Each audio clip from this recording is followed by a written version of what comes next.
Bonjour à toutes et à tous, j'espère que vous allez bien. On se retrouve pour le brief du mardi 16 avril, il est 8h42.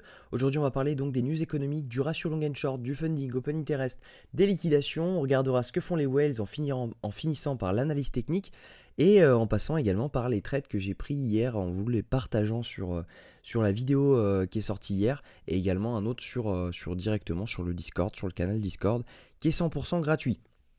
Alors, au niveau des trades, hier, on a eu donc ce shosh, tout simplement, ce changement de tendance. C'était un boss, pardon, le shosh était ici.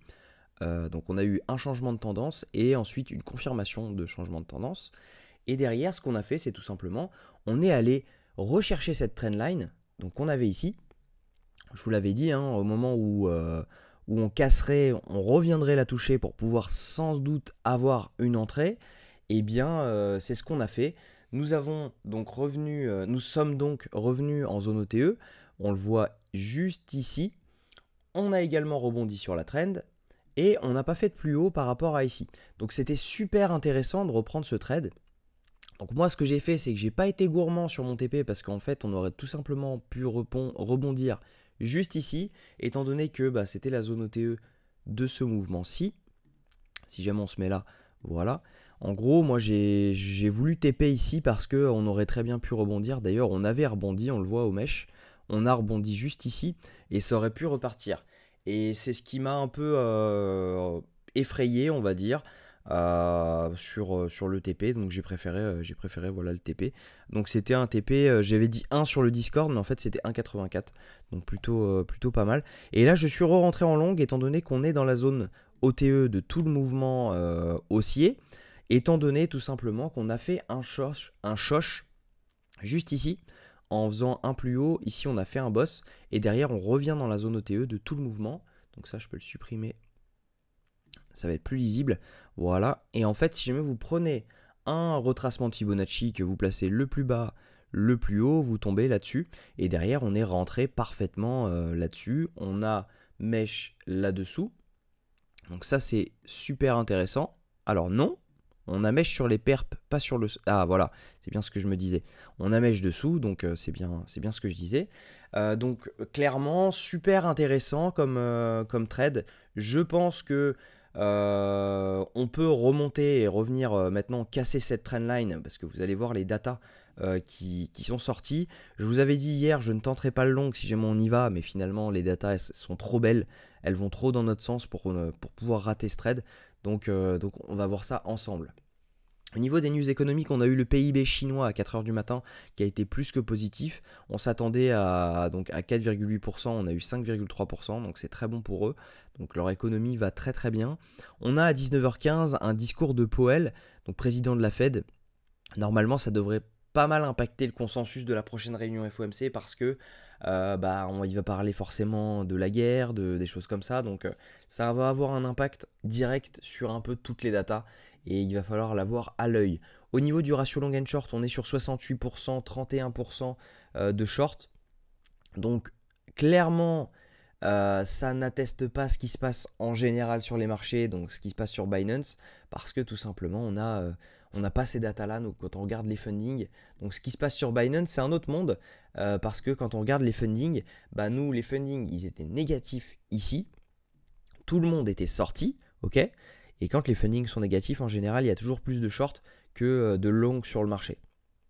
Donc je me demande si BitMEX, donc Blockchain Whisper, n'est pas en train de trafiquer les chiffres, ou si Binance ne trafique pas les chiffres directement, parce que tout simplement on a eu des fundings qui étaient négatifs, et quand on a des fundings négatifs, on ne peut pas avoir plus de long que de short. En général, c'est plutôt l'inverse. Donc derrière, ils sont remontés directement, ok, et là on voit tout simplement qu'il y a un désintérêt des contrats dérivés pour la crypto. Tout simplement, on voit que les open interest sont en baisse, il y a un désintérêt total, les gens ont trop perdu sûrement, et ils n'ont plus du tout envie de s'y mêler pour le moment.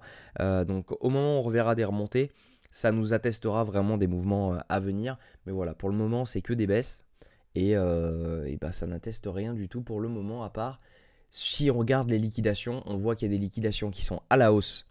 Donc il y a potentiellement beaucoup de gens qui ont short ce marché sur une semaine. Sur 3 jours, c'est la même chose. on a beaucoup de liquidations qui sont à la hausse. Et sur 24 heures, c'est la même chose, c'est même pire. On le voit, il y a des grosses lignes de liquidation qui montent jusqu'aux 67 000 $. Donc d'où la prise de position sur mon long parce que ça pourrait faire une belle position.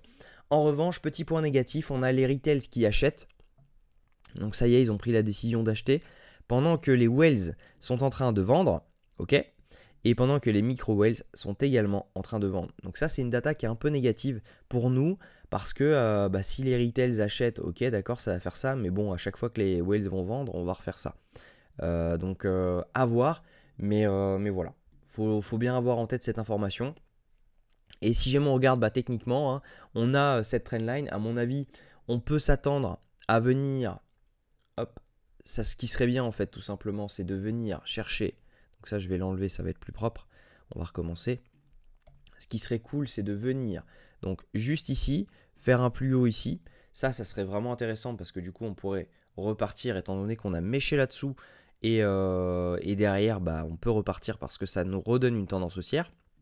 Et le vrai avantage, ça serait de break ça, parce que là, on break ce plus haut, on sait qu'on a des liquidations ici, on a la trendline, même chose ici, et derrière, qu'est-ce qu'on a? En fait, on a énormément de résistance, hein, parce que derrière, qu'est-ce qu'on a? On a la zone de demande dont je vous avais parlé l'autre fois, et c'est pareil, hein, d'ailleurs, on peut l'étendre un petit peu, au moins jusqu'ici, parce que là, vous le voyez, on a vu la zone de demande qui avait été rejetée, là, elle a été rejetée également, donc voilà, on peut l'étendre un petit peu.